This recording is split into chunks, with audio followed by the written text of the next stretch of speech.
Textile engineering একটা বিশাল sector. বাংলাদেশে এই সেক্টরের কর্মের অভাব নাই এবং গোটা বাংলাদেশটা টিকে আছে আপনাদের এই টেক্সটাইল ইঞ্জিনিয়ারিংয়ের ওপরে। বাংলাদেশের 80% ইনকাম আসে এই টেক্সটাইল থেকে। তো আপনারা আমাদের দেশের সম্পদ, আপনারা আমাদের অ্যাসেটস। তবে হ্যাঁ, নীতি নৈতিকতা বিবর্জন করে কখনো কাজ করবেন না। কাজের জন্য প্রয়োজনে নিজের পোশাক নোংরা করবেন, গরমের মধ্যে কাজ করবেন, ঘামবেন, তবে নিজের চরিত্র নোংরা করবেন না। আপনি যদি চিন্তা করেন যে আমার জাস্ট টাকা পয়সা কামানো দরকার, তাহলে আপনার পড়াশোনা দরকার নাই। কারণ পড়াশোনা করা ছাড়া হাজার কোটি টাকার মালিক হয়ে গেছে এমন মানুষও কি নাই?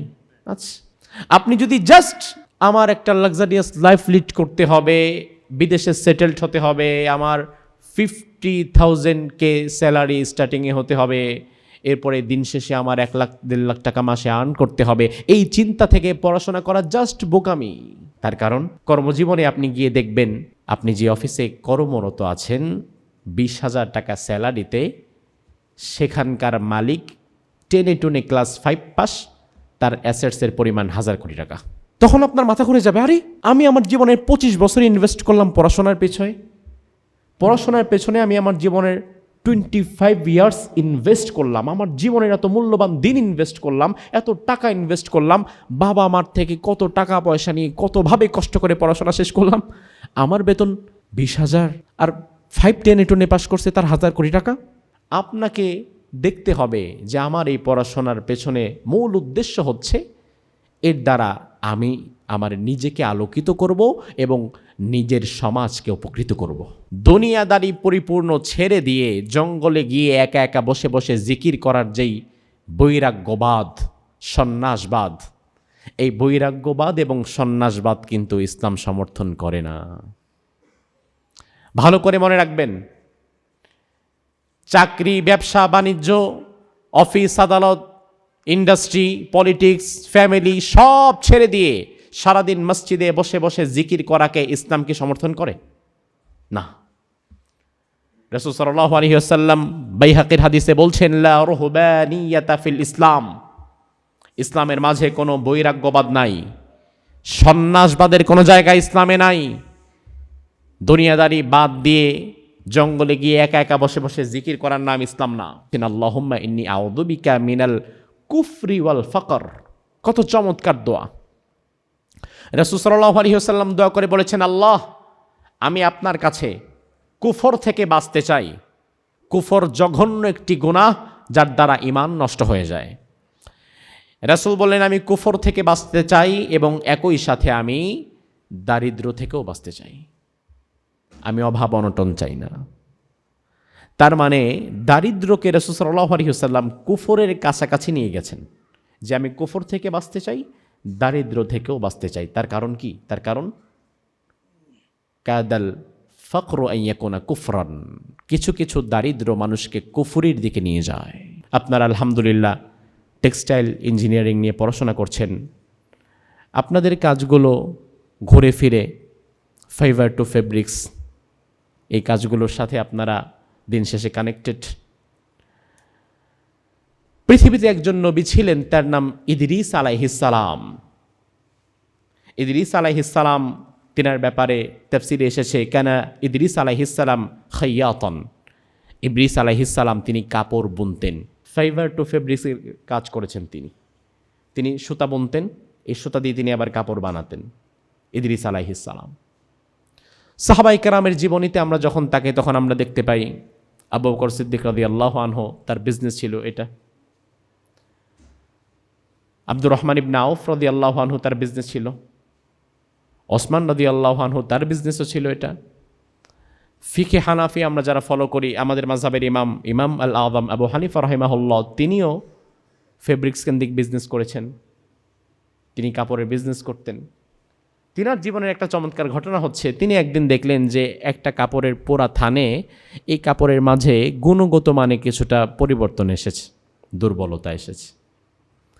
তিনি তার সেলসম্যানকে বললেন যে, আচ্ছা, এই কাপড়টা কেউ যখন কিনতে আসবে, এই কাপড়ের গুণগত মানে আগেরটার চেয়ে যে একটু পরিবর্তন এসেছে, এটা তাকে একটু বলে দিবা যে এটা একটু দুর্বল হয়ে গেছে, এই খুঁটটা তাকে দেখায় দিবা। সেলসম্যান বিক্রি করে ফেলেছে, বলতে ভুলে গেছে। ইমাম আযম আবু হানিফা রাহিমাহুল্লাহর দোকানে এসে বললেন, আচ্ছা তুমি এটা কাস্টমারকে বলছো তো? বলে, হুজুর না, তা তো বলি নাই। আরে এতটুকু বিষয় তাইও বলতে হবে না, এই 19-20। আবু হানিফা রাহিমাহুল্লাহ রেগে গেলেন, 19-20 মানে? তুমি তাকে কেন বলনি? তাকে বলাটা তো তার হক ছিল, এটা জানাটা তার হক ছিল। ইমাম আবু হানিফা রাহিমাহুল্লাহ ওই থানের পুরা ইনভেস্টমেন্টটা তিনি সাদকা করে দিলেন। এই টাকাই আমার দরকার নেই, একটু হারাম মিশ্রিত হয়েছে, এই টোটাল টাকাই আমার দরকার নাই। স্বাভাবিকত ইউনিভার্সিটির পরিবেশ আমরা যা দেখেছি সারা বাংলাদেশে, তার সাথে তুলনা করতে গেলে আপনাদের পরিবেশ অনেকটাই ভালো, এবং আপনারা প্রমাণ করেছেন আধুনিক শিক্ষা এবং ধর্মীয় মূল্যবোধ একসাথে চলতে পারে। এটা কোনো সাংঘর্ষিক বিষয় নয়। আল্লাহ সুবহানাহু ওয়া তাআলার কাছে দোয়া করছি, তিনি যেন আমাদের এই চমৎকার আয়োজনকে কবুল করে। আমরা সকলে পড়ছি আমিন। আজকে সংক্ষিপ্ত সময়ে আমি আপনাদের সামনে যে বিষয়ে আলোচনা করার চেষ্টা করব, সে বিষয়ের শিরোনাম হচ্ছে মুমিনের কর্মতৎপরতা, লক্ষ্য উদ্দেশ্য।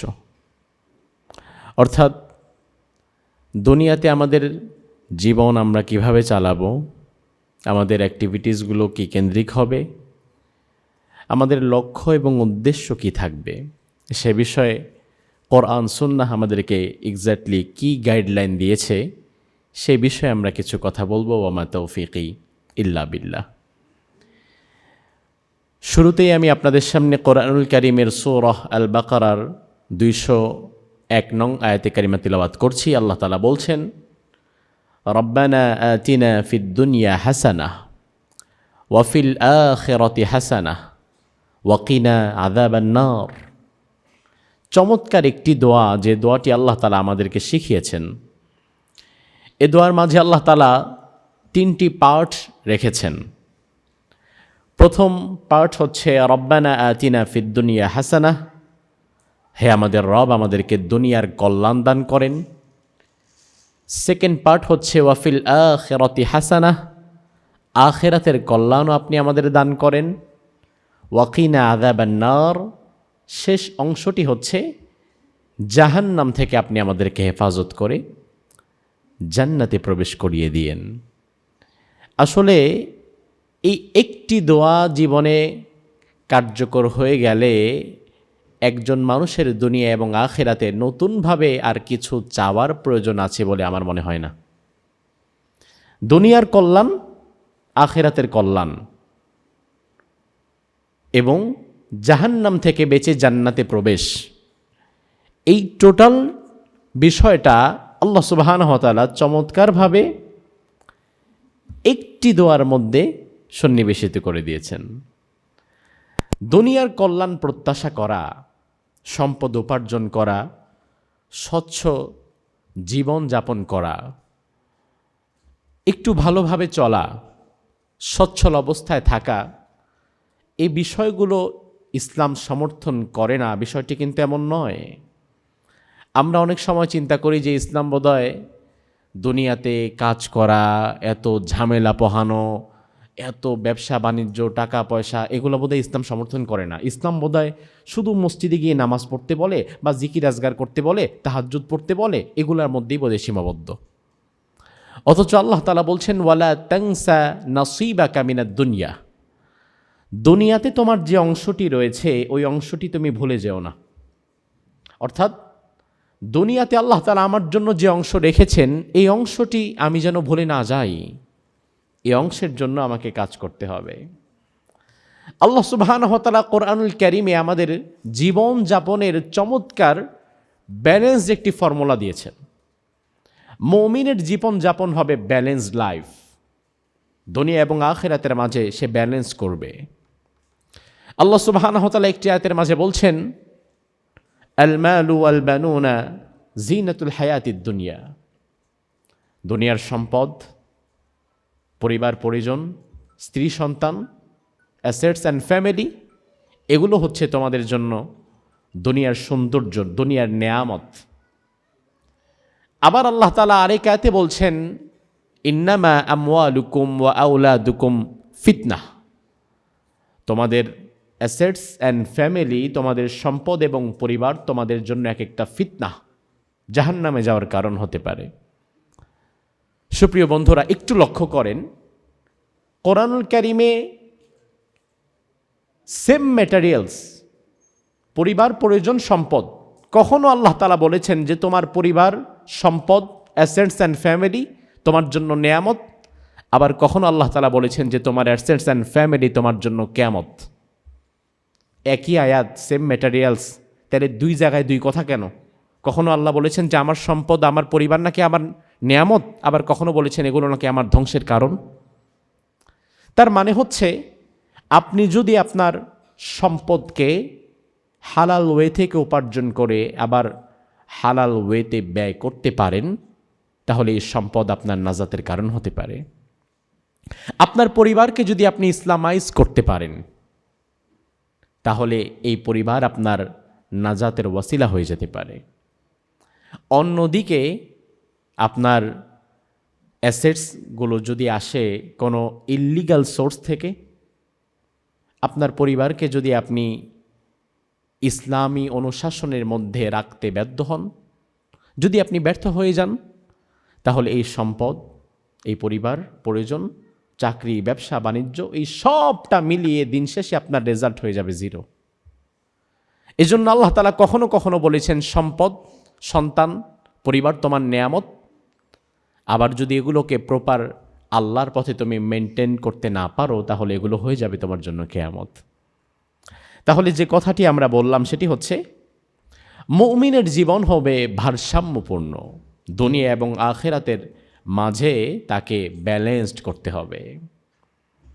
দুনিয়াকে সর্বোচ্চ প্রাধান্য দিয়ে আখিরাতকে বিনষ্ট করা যাবে না, আবার আখিরাতকে ঠিক রেখে যে আমি আখিরাতের জন্য কাজ করব, এই জন্য নামাজ পড়ছি, রোজা রাখছি, হজ করছি, জিকির করছি, অথচ দুনিয়াতে আপনি কোনো কাজ করতে আগ্রহী না, দুনিয়াতে আপনি জব করবেন না, দুনিয়াতে আপনি বিজনেস করবেন না, দুনিয়াতে কোনো কাজ করবেন না, দুনিয়াদারি পরিপূর্ণ ছেড়ে দিয়ে জঙ্গলে গিয়ে একা একা বসে বসে জিকির করার যেই বৈরাগ্যবাদ, সন্ন্যাসবাদ, এই বৈরাগ্যবাদ এবং সন্ন্যাসবাদ কিন্তু ইসলাম সমর্থন করে না। ভালো করে মনে রাখবেন, চাকরি, ব্যবসা বাণিজ্য, অফিস আদালত, ইন্ডাস্ট্রি, পলিটিক্স, ফ্যামিলি সব ছেড়ে দিয়ে সারাদিন মসজিদে বসে বসে জিকির করাকে ইসলাম কি সমর্থন করে? না।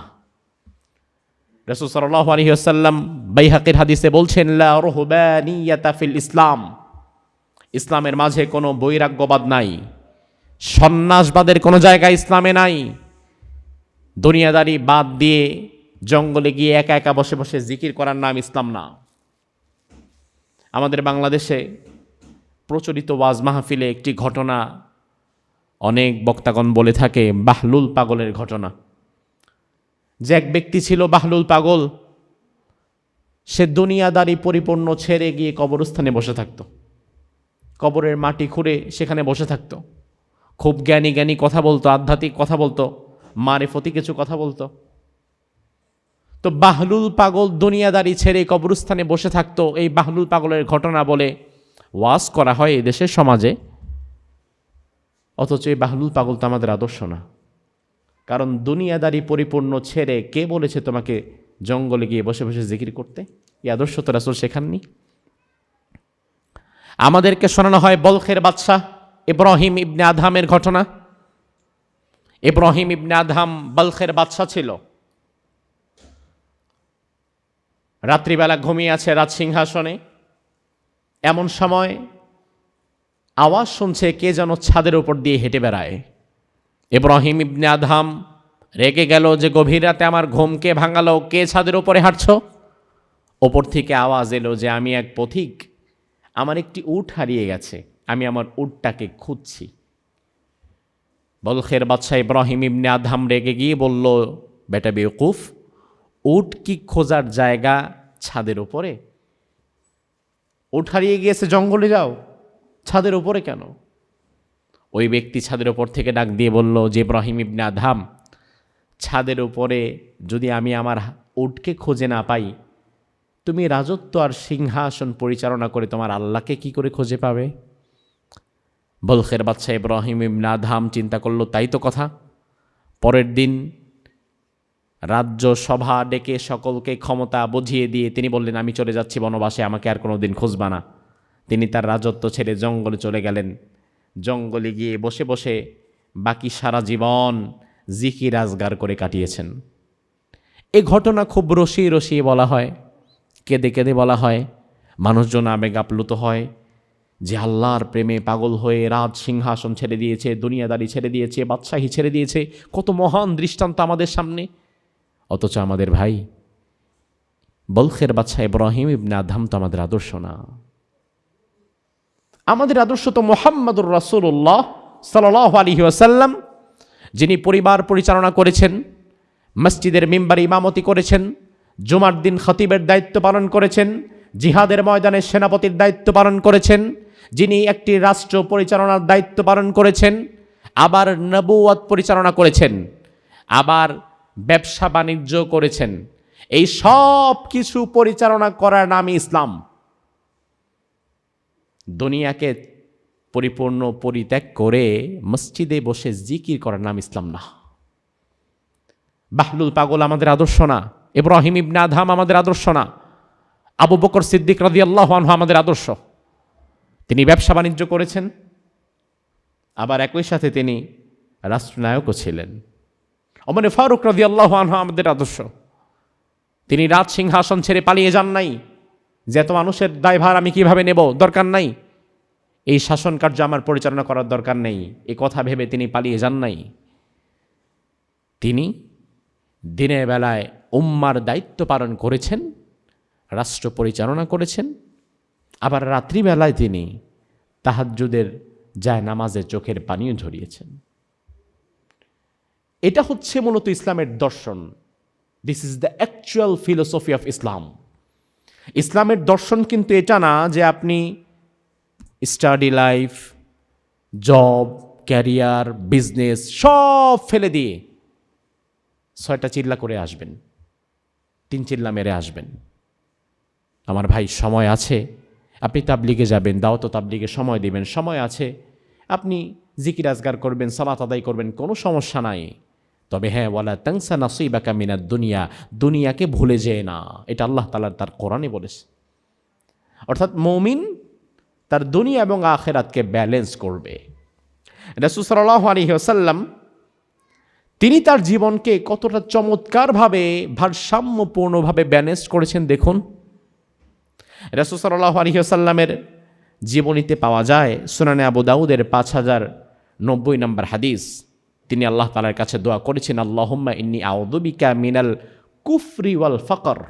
কত চমৎকার দোয়া। রাসূল সাল্লাল্লাহু আলাইহি ওয়াসাল্লাম দোয়া করে বলেছেন, আল্লাহ, আমি আপনার কাছে কুফর থেকে বাঁচতে চাই। কুফর জঘন্য একটি গুনাহ, যার দ্বারা ঈমান নষ্ট হয়ে যায়।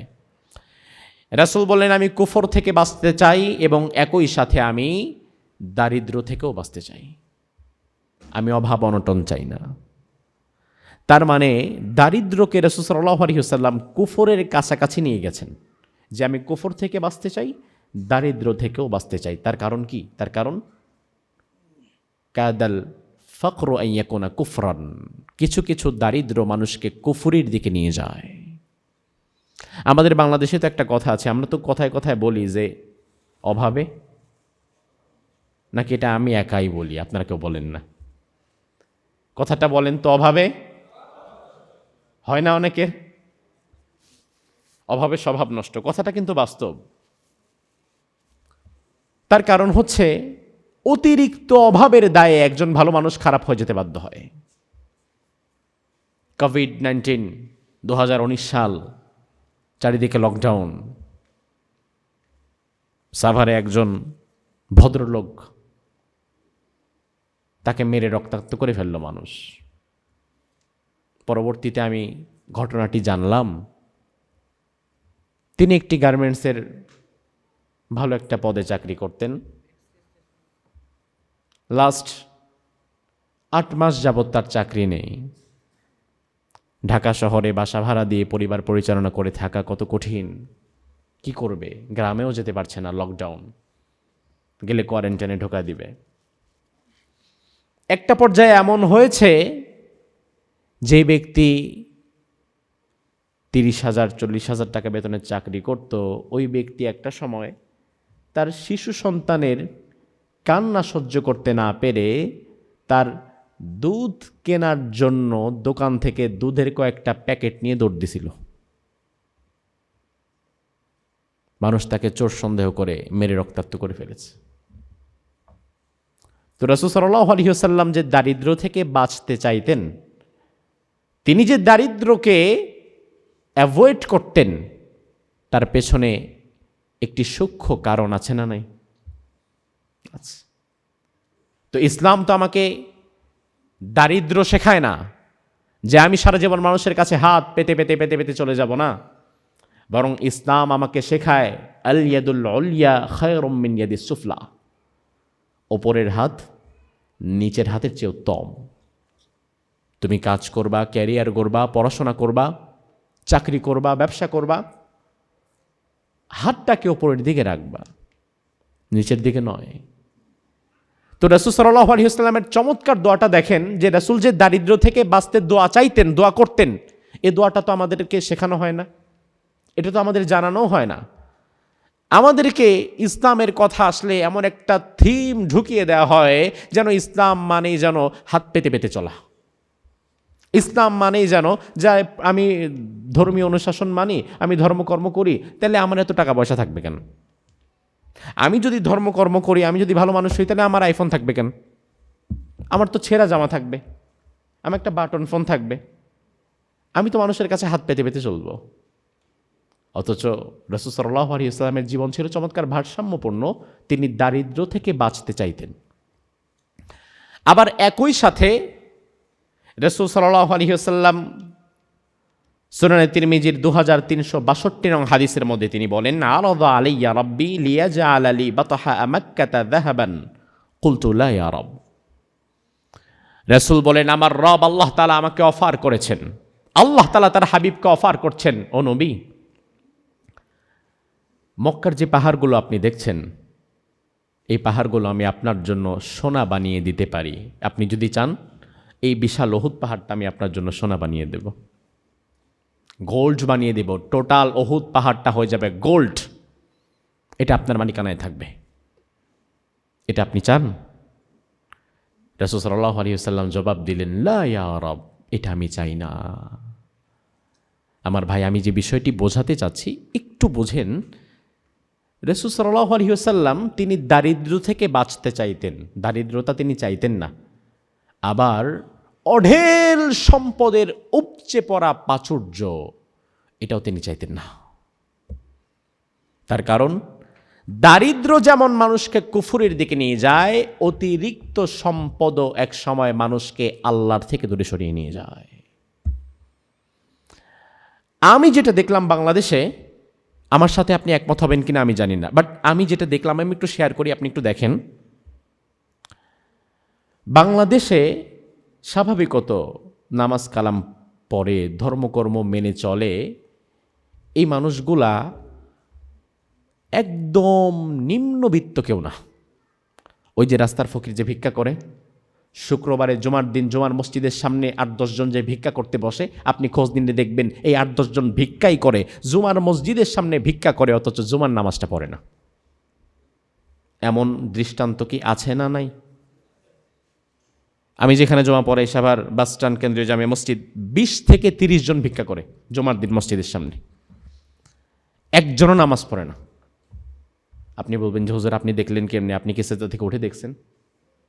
আমি বুঝছি কিভাবে, আমরা যখন রুকুতে যাই, সিজদায় যাই, আপনি জুমার সিজদায় গেলে দেখবেন পুরা মসজিদ পিন ড্রপ সাইলেন্ট, কোনো আওয়াজ নাই। কিন্তু ওই যে বাহিরের ভিক্ষুক কমিটি, এরা ঝগড়া করতেছে যে তুই আমার জায়গায় বসলি কেন, তুই এখানে আসলি কেন, এই তোর কি এই জুমা এখানে আসার কথা, তুই এলাকায় ঢুকলি কেন? টেন্ডার শুরু হয়ে গেছে। আমি দেখলাম, আল্লাহ, কতবার এদেরকে নামাজের কথা বললাম, চিন্তা করে হুজুর আপনার কথা শুনে নামাজে যাই, বের হওয়ার আগে দেখবো আমার জায়গায় আরেকটা বৈশা গেছে, আমার পুরা সাপটা মারা। এই জন্য আমি যেটা দেখলাম, একদম নিম্নবিত্ত ফকির যারা হাত পেতে পেতে ভিক্ষা করে, অধিকাংশ ক্ষেত্রে এরা আল্লাহমুখী হয় না, অথচ আল্লাহর নাম নিয়ে ভিক্ষা করবে। আল্লাহ আল্লাহ বাবার একটা টাকা দেন, আল্লাহর নাম নিয়ে ভিক্ষা করবে, এটা তার বিজনেসের একটা থিম, অথচ সে 5 ওয়াক্ত ফরজ সালাত আদায় করে না। আবার অন্যদিকে এই সমাজের এলিট ক্লাস যারা, হাজার কোটি টাকার অ্যাসেট যাদের আছে, দুবাই বিজনেস, কাতারে বিজনেস, কানাডার বেগম পাড়ায় বাড়ি, বাংলাদেশে বাড়ি গাড়ির অভাব নাই, বিশাল সম্পদের প্রাচুর্য, অধিকাংশ ক্ষেত্রে এরাও ধর্মকর্ম করে না। অধিকাংশ ক্ষেত্রে এরাও ধর্মকর্ম করে না। তাহলে বাংলাদেশে এই যে মসজিদে যাচ্ছে, ধর্মকর্ম করছে, এরা কারা? এরা হচ্ছে আপনার আমার মতো মধ্যবিত্ত যারা, তারা যাদের সম্পদের হাজার কোটি টাকার উপচে পড়া ফ্লো নাই, আবার ভিক্ষুকের মতো সারাদিন মানুষের কাছে হাত পেতে দাঁড়াতেও হয় না। এই মানুষগুলোই মূলত দিন শেষে ধর্মকর্ম মানে এবং ধর্মকর্ম বেশি করে। এই কথার সাথে কি আপনারা একমত না দ্বিমত? এটা আপনি প্রয়োজনে ইনকোয়ারি করে দেখবেন, রেজাল্ট এটাই হবে। তো এই জন্য রাসূল সাল্লাল্লাহু আলাইহি ওয়াসাল্লাম তিনি যেটা করতেন, তিনি দারিদ্র্য থেকে বাঁচতে চাইতেন, আবার একই সাথে সম্পদের উপচে পড়া প্রাচুর্য থেকেও তিনি বাঁচতে চাইতেন। তবে হালালভাবে সম্পদ উপার্জন এবং তা ভবিষ্যৎ প্রজন্মের জন্য জমা রাখার মাঝে ইসলামের কিন্তু কোনো বিধিনিষেধ নাই। আপনি আবার এটা মনে করবেন না যে হুজুর আমি যদি হালালভাবে 100 কোটি টাকা কামাতে পারি, এটা কি ইসলাম নিষেধ করবে? কখনোই নয়। হালালভাবে 1000 কোটি টাকার মালিক আপনি হন, কোনো সমস্যা নেই, তবে হারামভাবে 1 আনাও না।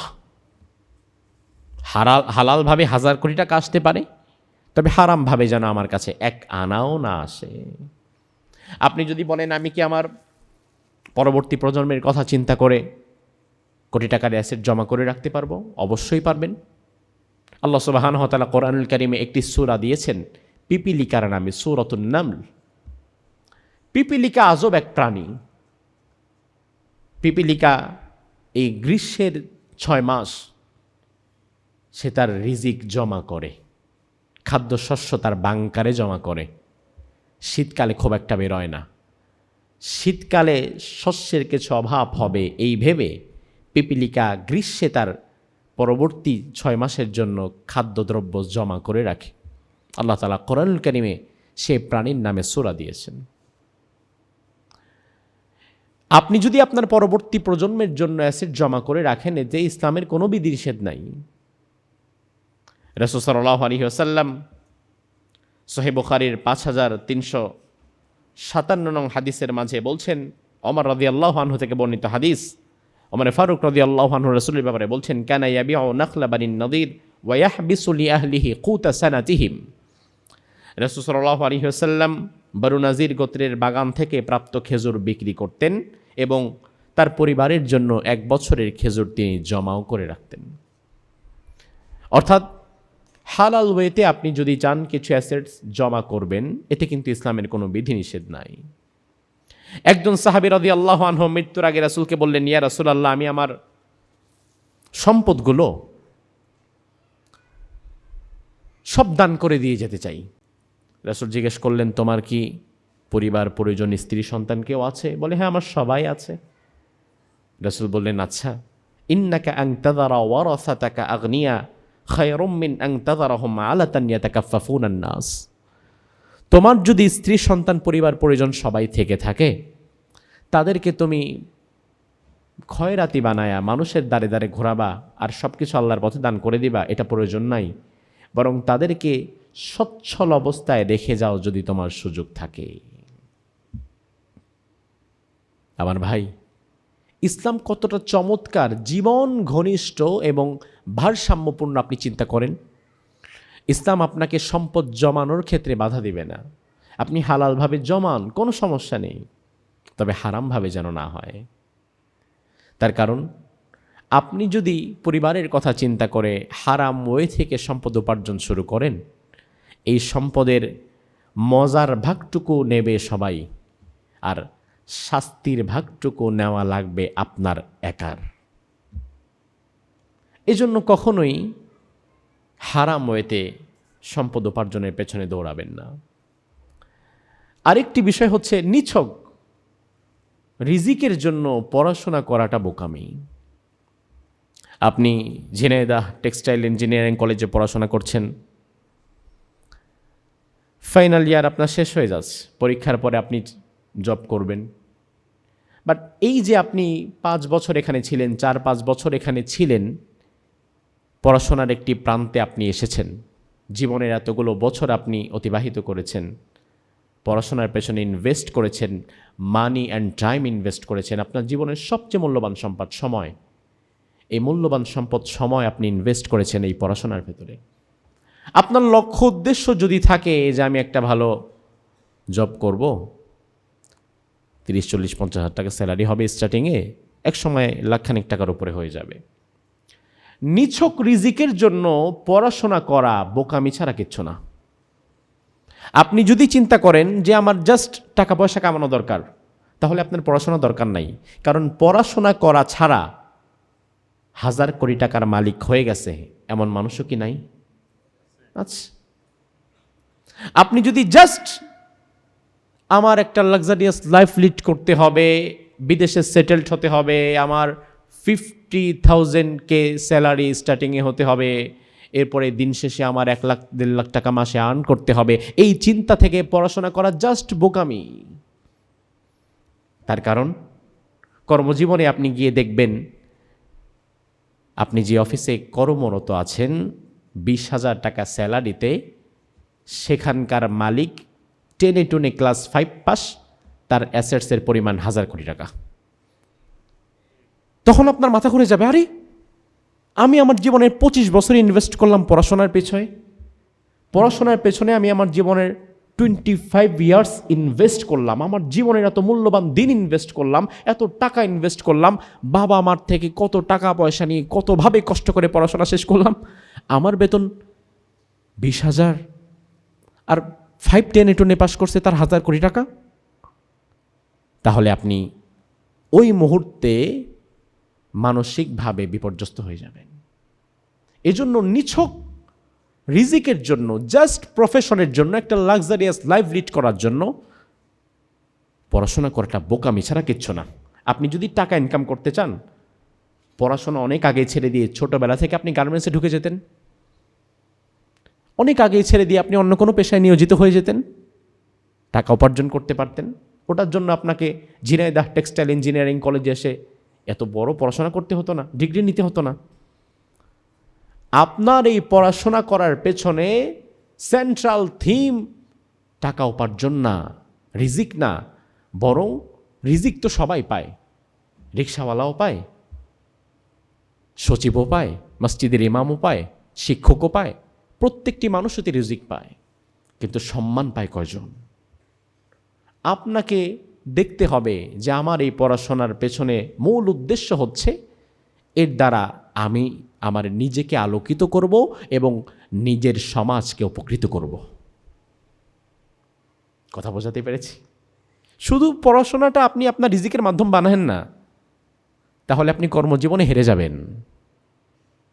এই পড়াশোনায় জ্ঞান অর্জন, নিজেকে আলোকিত করবেন এবং সমাজকে উপকৃত করবেন। সমাজকে উপকৃত করতে পারাটাই অনেক বড় সৌভাগ্য। এবং রিজিক উপার্জনের জন্য কখনো কোনো হারাম পথ বেছে নেবেন না। আপনারা আলহামদুলিল্লাহ টেক্সটাইল ইঞ্জিনিয়ারিং নিয়ে যারা পড়াশোনা করছেন, আপনাদের কর্মক্ষেত্রের এই সেক্টরটা ব্যাপক বিস্তৃত, এবং এই কর্মক্ষেত্রে প্রবেশ করে হালাল উপার্জন করার সুযোগ যেমন আছে, আবার কিছু কিছু ক্ষেত্রে হারাম উপার্জনের সুযোগ কি আছে না নাই? আছে। ফাঁকফোকরগুলো জানা হয়েছে তো, কর্মজীবনে গেলে আরও ভালো করে জানবেন। আমার ভাই, আজকে একটা চমৎকার হাদিস শোনেন। রাসূল সাল্লাল্লাহু আলাইহি ওয়াসাল্লাম বলেন, ইন্না রিজকা লা ইয়াতলুবুল আবদ, তুমি রিজিককে কতটুকু খুঁজবা তার চেয়ে বেশি রিজিক তোমাকে খুঁজবে। আচ্ছা, আপনি কি বিশ্বাস করেন রিজিকের মালিক আল্লাহ? আমি আপনাদের কাছ থেকে শুনতে চাই, রিজিকের মালিককে? রিজিকের মালিককে আল্লাহ তাআলার হাবিব বলছেন, ইন্না রিজকা লা ইয়াতলুবুল আবদ, রিজিক তোমাকে খোঁজে। রিজিক আপনাকে খোঁজেন, আপনি খোঁজেন? আপনি বলবেন হুজুর আমি খুঁজি, আমাকে টাকা উপার্জন করা লাগে, বাজারে যাওয়া লাগে, ভালো মাছটা দেখা লাগে, বাছাই করা লাগে, কেনা লাগে, বাসায় মেহমান আসছে, ভালো মালটা দেখে কিনে বেছে এরপরে নিয়ে যাওয়া লাগে, ভালো আপেল বেছে কিনে নেওয়া লাগে, খুঁজি তো আমি। তো রাসূল যে বলল আমারে খুঁজে, কেমনে খুঁজে? আসলে রাসূলের কথাই সত্যি, আপনি রিজিককে যতটা খোঁজেন রিজিক আপনাকে তার চেয়ে বেশি খোঁজে। যেমন সাপোজ এই যে আমরা অ্যাভেলেবেল মালটা খাই, আপেল খাই, এই যে আজকে এখানে আসার আগেও নাস্তা হিসেবে আপেল মালটা দেওয়া হয়েছিল। স্বাভাবিকত ভালো মিষ্টি জাতের মালটা, ভালো মানের আপেল, ওয়েদারের ভিন্নতা, মাটির ভিন্নতার কারণে এগুলো বাংলাদেশে হয় না। ভালো মানের মালটা হয় মিশরে, আর মিষ্টি জাতের ভালো মানের আপেল হয় কাশ্মীরে। আপনি একবার চিন্তা করেন, মিশরে ৫-৭ বছর আগে কেউ একজন একটা বীজ রোপণ করলো মালটা গাছের, সেই গাছ চারা থেকে বড় হলো, সেই গাছে একবার মুকুল এলো। ওই মুকুলটা যখন গাছে এলো, ওই মুকুলের মাঝে আল্লাহ তাআলা আপনার নামটা লিখে দিয়েছে। ঝিনাইদহ টেক্সটাইল ইঞ্জিনিয়ারিং কলেজের ফাইনাল ইয়ারের ছাত্র তামিম, এই মালটাটা তার, সাপোজ নাম লিখে দিয়েছে। এবার নামটা লিখে দেওয়ার পরে বিষয়টা কি হয় দেখেন, এই যে যত মুকুল গাছে আসে সব মুকুল কি গাছে থাকে নাকি কিছু ঝরে? ঝরে যায়।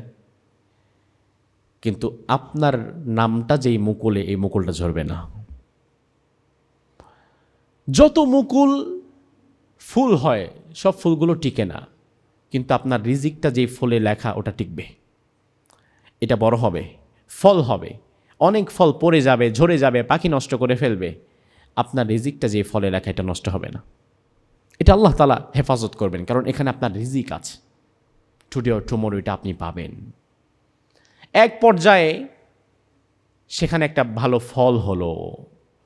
একটি মালটার বাগানে শত শত মালটার গাছ, আমি মিশর সফরে দেখে এসেছি। এক একটা গাছে কত শত মালটা, কত মালটা সারা বিশ্বে ডিস্ট্রিবিউট হচ্ছে। বাংলাদেশে, আমেরিকায়, মালয়েশিয়ায়, সিঙ্গাপুরে মালটাগুলো চলে যাচ্ছে। আপনার নামটা যে মালটাতে লেখা ছিল, ওই মালটাটা আমেরিকায় যায় না, সিঙ্গাপুরে যায় না, মালয়েশিয়াতে যায় না, সেটা বাংলাদেশগামী একটা জাহাজে উঠল। সাগর মহাসাগর পাড়ি দিয়ে ওই ফলটা চলে এলো চট্টগ্রাম বন্দরে। চট্টগ্রাম বন্দর থেকে সেই ফলগুলো খালাস হয়ে চলে এলো ঝিনাইদহ ফ্রুটস মার্কেটে, কিছু চলে গেল ঢাকার কারণ বাজারে। আপনি বাজারে গেলেন, আপনার আগে মালটার দোকানে মালটা সাজিয়ে রাখা, কারণ নাম লেখা নাই। আরও কত মানুষ যায়, ধরে, হয়তো দামে মিলে না, নয়তো সাইজে মিলে না, নিতে পারে না, নেয় না। আপনি যখন গেলেন, আপনি দেখলেন, পছন্দ করলেন, নিয়ে নিলেন, বাড়িতে চলে এলেন, কেটে খেয়ে ফেললেন। আপনি কি মনে করেন প্রসেসিংটা এত সোজা? না। রাসূল বলেন, ইন্নার রিজকা লা ইয়াতলুবুল আবদ, তুমি রিজিককে কতটুকু খুঁজবা? তুমি তো রিজিককে খোঁজার জন্য সর্বোচ্চ ঝিনাইদহ ফ্রুটস মার্কেটে গিয়েছো, আর আল্লাহ তাআলা তোমার রিজিক কেমনভাবে প্রসেস করেছেন, এই রিজিক খুঁজতে খুঁজতে মিশর থেকে সাগর মহাসাগর পাড়ি দিয়ে তোমার প্লেটে চলে এসেছে। তাহলে রিজিককে আমি বেশি খুঁজি না রিজিক আমার বেশি খোঁজে?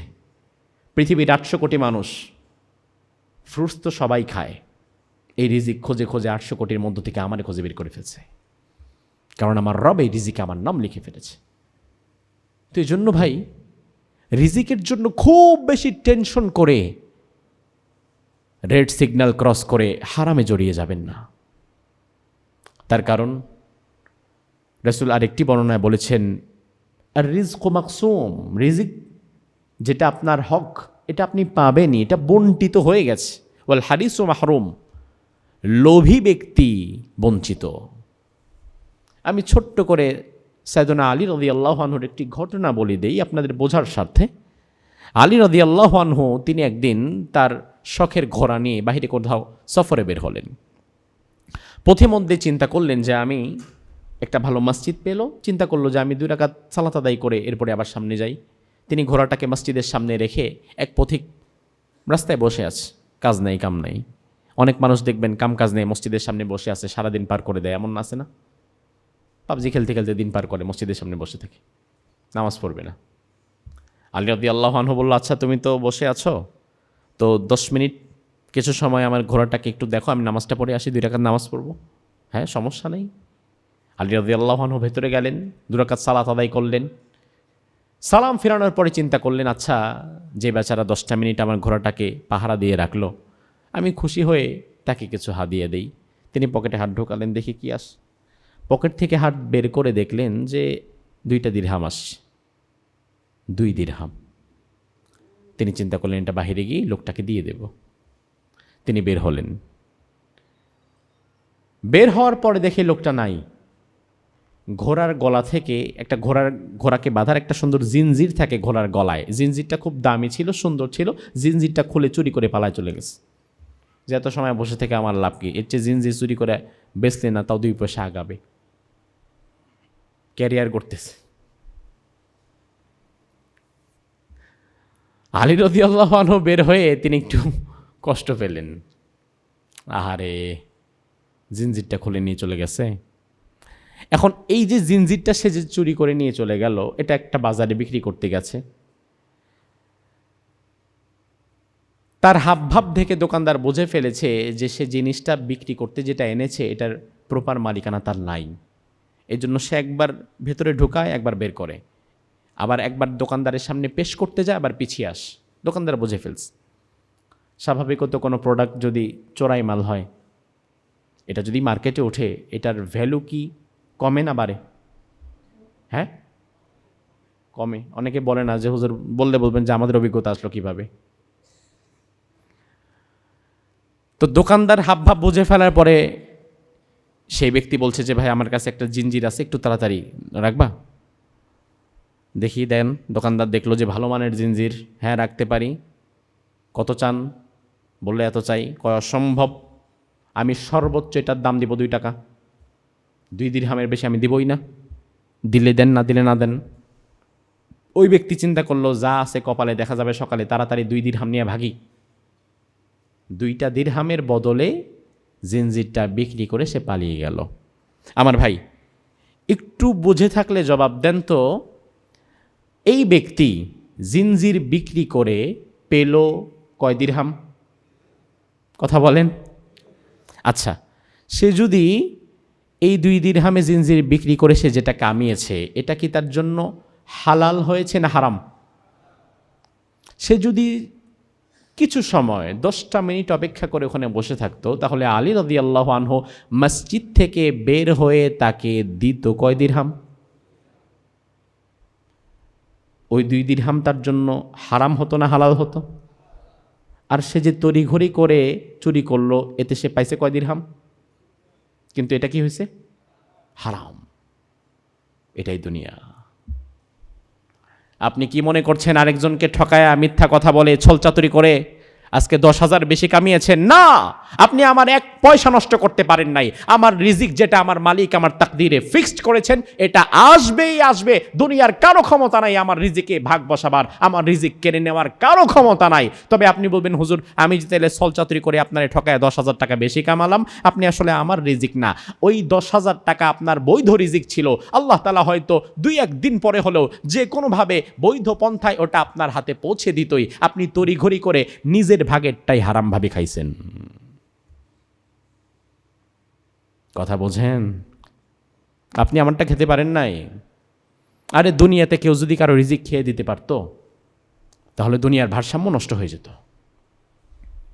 আপনি মূলত আপনারটাই হারামভাবে খেয়েছেন, তার মানে আপনার চেয়ে বেকুফ তো আর কেউ নাই। আপনি তো আমারটা খেতেই পারেন নাই, আমার রব তো আমারটা যেভাবে দিয়েছেন সেটা আমার কাছে আসবেই আসবে। এই জন্য আমার ভাই, রিজিকের জন্য কখনো কোনো হারাম পথকে বেছে নেবেন না। চেষ্টা করতে হবে, প্রচেষ্টা করতে হবে। প্রচেষ্টার কোনো বিকল্প নাই। আস-সা'য়ু মিন্না ওয়াল ইতমামু মিনাল্লাহ।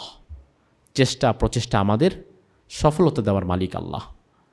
আমাদের প্রচেষ্টা যেখানে শেষ হবে, আল্লাহ সুবহানাহু ওয়া তাআলার সহযোগিতা সেখান থেকে স্টার্ট হয়ে যাবে। এই প্রচেষ্টা যেমন আপনার স্টাডি লাইফে, একইভাবে আপনার পরবর্তী কর্মজীবনেও করতে হবে। কর্মজীবনে কখনো কোনো ভালো অপরচুনিটি না পেলে, ভালো ফ্যাসিলিটিস না পেলে, ভালো চাকরি না পেলে, ব্যবসার ভালো লাইনঘাট না পেলে হাঁপিয়ে যাবেন না, ডিজার্টেড হবেন না। চেষ্টা করেন, আরও চেষ্টা করেন। প্রচেষ্টার কোনো বিকল্প নাই। ইউসুফ আলাইহিস সালামকে জুলাইখা যখন বন্দি করেছিল, ঘটনাটা আপনারা জানেন, ঘটনা বলছি না। এমন একটা হলরুম, এই হলরুমে ঢোকার আগে দরজা আছে একটা, আর জুলাইখা ইউসুফ আলাইহিস সালামকে যেই হলরুমে আবদ্ধ করেছিল সেখানে ঢোকার আগে দরজা ছিল 7টা। এটা কোরআনের বর্ণনা। 7টি দরজার ভেতরে নিয়ে আবার দরজাগুলো বাহির থেকে তালা দেওয়া, ভেতর থেকে তালা দেওয়া না, বাহির থেকে বান্দিরা তালা দিয়ে দিয়েছে। ইউসুফ আলাইহিস সালামকে জুলাইখা ডাকছে, ওয়াকালাত হাইতালাক, তুমি আসো, আমার কাছে আসো। ইউসুফ আলাইহিস সালাম দেখে দৌড় দিলেন দরজার দিকে। জুলাইখা দাঁড়িয়ে দাঁড়িয়ে হাসে, আরে পাগল, তুমি কি দেখছো না দরজা বন্ধ? দরজার 7টা দরজায় তালা মারা, তালাগুলো বাহির থেকে মারা, তুমি কোথায় যাচ্ছ দৌড়িয়ে? ইউসুফ আলাইহিস সালাম ভালো করে জানেন যে দরজা তালা মারা, বাহির থেকে তালা মারা, একটা না 7টা দরজা। কিন্তু তিনি থেমে গেলেন না, তিনি দৌড়িয়ে দরজার শেষ মাথা পর্যন্ত ছুটে গেলেন। আল্লাহ তাআলা 7টি দরজার তালা খুলে দিলেন। এই ঘটনা বলে আপনাদের কি শিক্ষা দিলাম? বান্দার প্রচেষ্টা হতে হবে সর্বোচ্চ লেভেলে। আমি জানি না সামনে কি আছে, আমার দায়িত্ব আল্লাহর প্রতি ভরসা করে চোখ বন্ধ করে ছুটে চলা। আমি এটা বিশ্বাস করি, আমি যেখানে থেমে যাব আমার রব সেখান থেকে আমার ফয়সালা শুরু করে দেবেন। বাট আমাকে তো দৌড়াতে হবে, চেষ্টা করতে হবে, প্রচেষ্টা চালিয়ে যেতে হবে। মুহাম্মদুর রাসূলুল্লাহ সাল্লাল্লাহু আলাইহি ওয়াসাল্লাম ইসলামের প্রথম যুদ্ধ যেটি করেছিলেন ওটার নাম কি ছিল? বদর।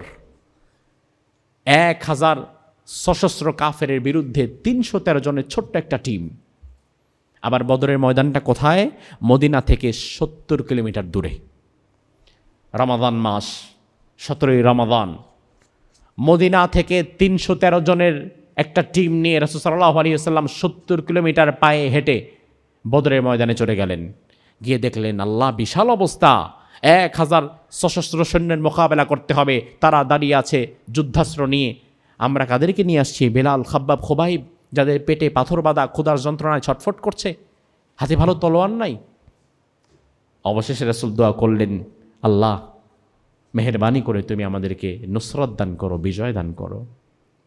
আল্লাহ তাআলা বলেন, বিখামসাতি আলাফিম মিনাল মালাইকাতি মুসাউবিমিন, আমি সহযোগিতার জন্য 5000 ফেরেশতা পাঠিয়ে দিয়েছিলাম। এই ঘটনার দ্বারা আল্লাহ তাআলা আমাদেরকে কি শিক্ষা দিলেন দেখেন। রাসূল তো এই দোয়াটা মদিনার মসজিদে নববীতে বসেও করতে পারতেন, যে আল্লাহ আমরা মাত্র 313 জন, এরা 1000, আবার রোজা রাখছি রমজান মাস, 70 কিলোমিটার দূরে যাওয়া লাগবে, কি দরকার এত আল্লাহ, আমরা তো এমনিও পারবো না, তুমি এক কাজ করো, ফেরেশতা দিয়ে তাদেরকে ধ্বংস করে দাও।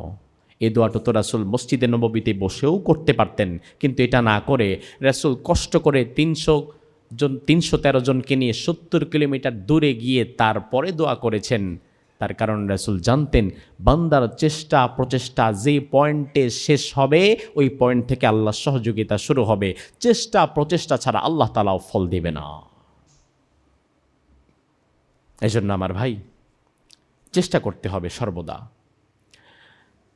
দুনিয়ার জীবন নিয়ে রাসূল সাল্লাল্লাহু আলাইহি ওয়াসাল্লামের আরেকটা চমৎকার ফিলোসফি আছে।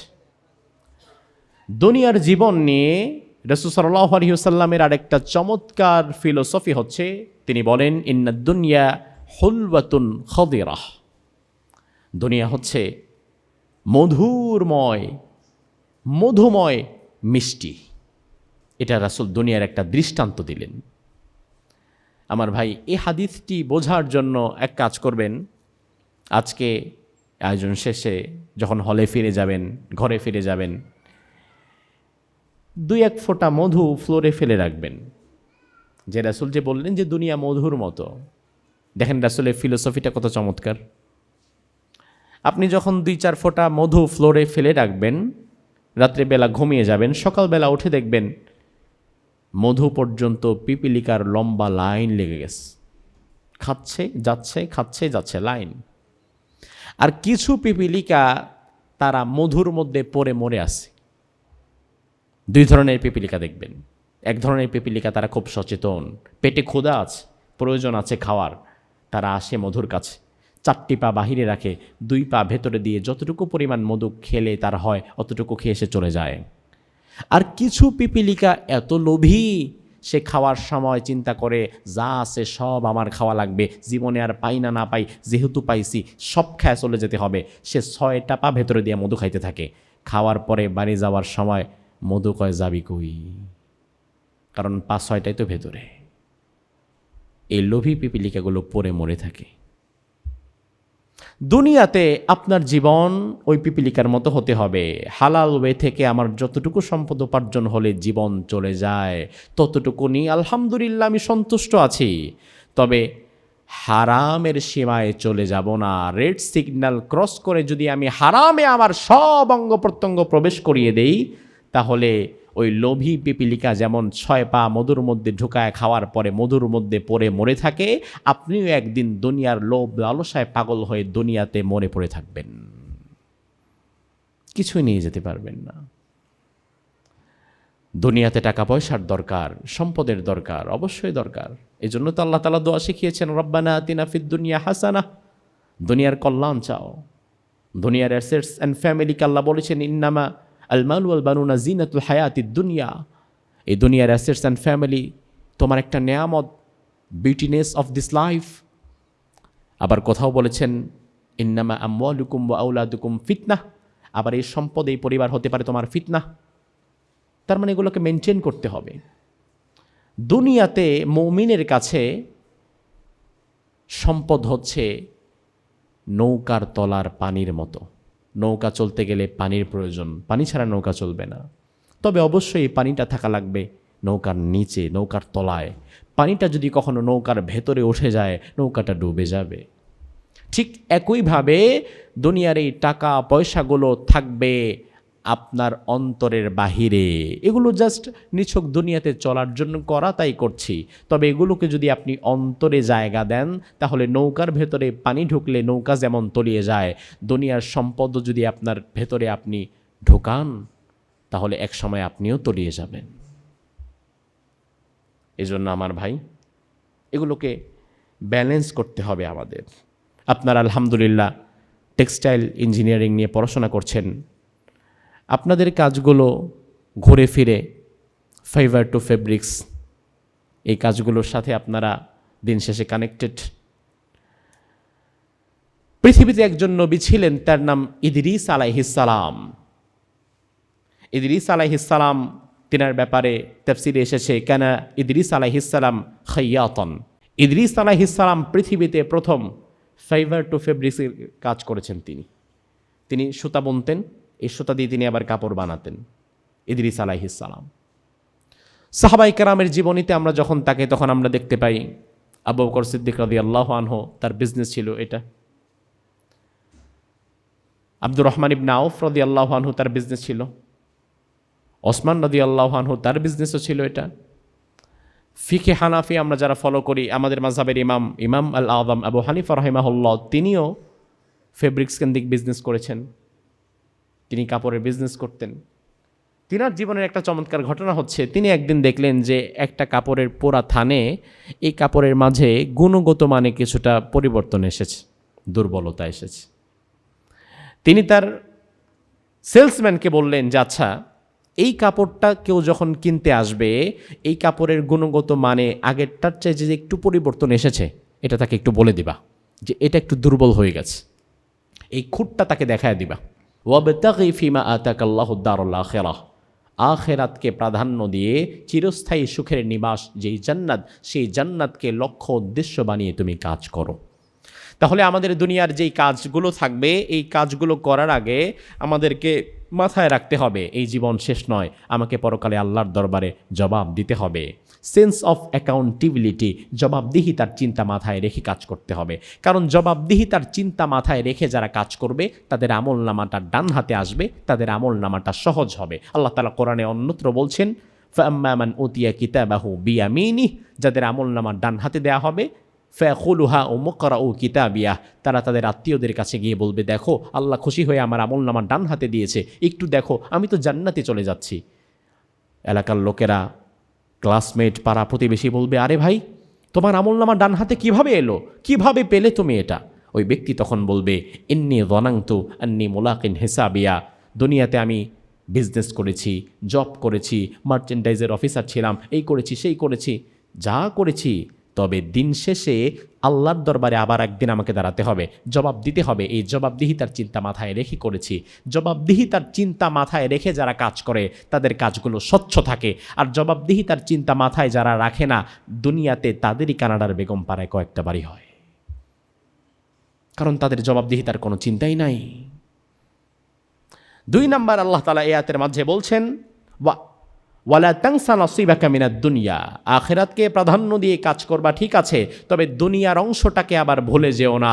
দুনিয়াতে তোমার হক যেটা, নিজের হকটাকে আবার বুঝে নাও। দুনিয়াতে উপার্জন করো, হালালভাবে উপার্জন করো, ঘাম ঝরাও, কষ্ট করো, সম্পদ উপার্জন করো। কারণ সম্পদ উপার্জন না করলে তুমি জাকাত দিবা কিভাবে, তুমি হজ করবা কিভাবে, ওমরা করবা কিভাবে, নিজের স্ত্রীকে পর্দায় রাখবা কিভাবে? এজন্য দুনিয়ার অংশটিকেও ভোলা যাবে না। তৃতীয়ত আল্লাহ তাআলা আয়াতে বললেন, ওয়া আহসিন কামা আহসানাল্লাহ, আল্লাহ তাআলা বললেন মানুষের সাথে কল্যাণ করো, তোমার রব তোমার সাথে যেমন কল্যাণ করেছেন, তুমি মানুষের সাথে কল্যাণকর কাজ করো। ওই যে বললাম, নিছক পেশাগত কারণে পড়াশোনা না, বরং আমার পড়াশোনা জনসাধারণের কল্যাণের জন্য, মানবতার কল্যাণের জন্য হবে। আল্লাহ তাআলা আয়াতে 4 নম্বরে বলছেন, ওয়ালা তাবগিল ফাসাদা ফিল আরদ, সমাজে কোনো বিপর্যয় সৃষ্টি করো না। আপনি যদি আপনার জব সেক্টরে কোনো হারাম কাজে জড়িয়ে যান, এটা আপনার নৈতিকতার বিপর্যয়। ধীরে ধীরে সমাজে ক্রাপ্টেড মানুষ তৈরি হবে, দুর্নীতিগ্রস্ত মানুষ তৈরি হবে, গোটা সমাজ দুর্নীতিগ্রস্ত হয়ে যাবে, গোটা রাষ্ট্র দুর্নীতিগ্রস্ত হয়ে যাবে। এই যে মানবতার ব্যাপক বিপর্যয় সৃষ্টি হলো, এটা একদিনে হয় নাই, এটা সমাজ থেকে হয় নাই, এটা ব্যক্তি থেকে আস্তে আস্তে বেড়ে গিয়েছে। এই জন্য আল্লাহ বলেন, এই বিপর্যয় সৃষ্টি করো না, কারণ বিপর্যয় সৃষ্টিকারীদের আল্লাহ তাআলা ভালোবাসেন না। সুপ্রিয় শ্রোতা বন্ধুরা, আমি ঝিনাইদহ টেক্সটাইল ইঞ্জিনিয়ারিং কলেজের বিদায়ী ছাত্রদের ধন্যবাদ জানাচ্ছি। সেই সাথে আপনারা যারা এসেছেন আপনাদেরকে মোবারকবাদ জানাচ্ছি। উপস্থিত শ্রদ্ধেয় স্যারদেরকে এবং এই কলেজের সাথে যারা সম্পৃক্ত সকলকে ধন্যবাদ এবং মোবারকবাদ জানিয়ে আজকের মতো বিদায় নিচ্ছি। হাযা মা ইনদি ওয়াল ইলমু ইনদাল্লাহ আলাইহি তাওয়াক্কালতু ওয়া ইলাইহি উনীব।